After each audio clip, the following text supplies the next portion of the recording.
ये जो अपना चंपा का पौधा है ना, ये हो गया है रूट बाउंड। यानी कि आप देख सकते हो गमले का साइज तो छोटा है, लेकिन पौधे ने हाइट काफी ले ली है। और पौधे की ग्रोथ तो देखो, फ्लावरिंग तो देखो कितनी ज्यादा अच्छी कर रहा है। और सबसे पहले मैं आपको एक बात बता दूं, जब पौधा रूट बाउंड होता है उसके दो संकेत होते हैं।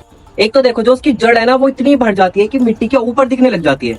या अगर मिट्टी के ऊपर नहीं दिखती है तो जो हमारा गमला है, गमले की जो अगर हम नीचे की साइड देखें, जो हमारा ड्रेनेज होल होता है, यहाँ पर देखो इस तरीके की जड़ नीचे से निकलने लग जाती है और यह हमारी छत पे फैलने लग जाती है, ये छत को पकड़ लेती है।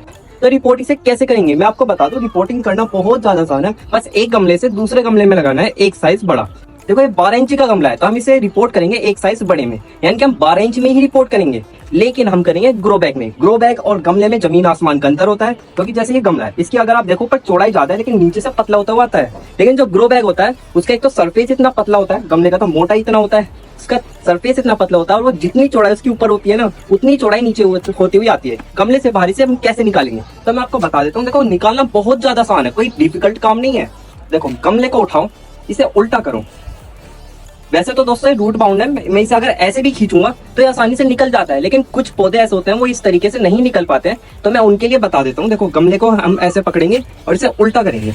उल्टा हम कुछ देखो इस तरीके से हम इसे उल्टा करेंगे, और उल्टा करने के बाद जो हमारे पौधे के दो तने हैं, इनमें हम अपनी दो उंगली को इस तरीके से अंदर डालेंगे और मिट्टी को ऐसे पकड़ लेंगे, और फिर गमले को दीवार पे रख के उल्टा करके एक बार, एक दो तीन, बस 2-3 बार में निकल जाता है। देखो निकल गया, मैं आपको दिखाता हूँ। ये देखो हमारा पौधा निकल गया है। गमले को नीचे रखते हैं और ये हमारा गमला, वो हमारा पौधा निकल के आ गया बाहर, और आप देख सकते हो किस तरीके से इसकी जड़ भर गई है इसके अंदर। तो अब हम इसे दूसरे ग्रो बैग में लगाना शुरू करते हैं।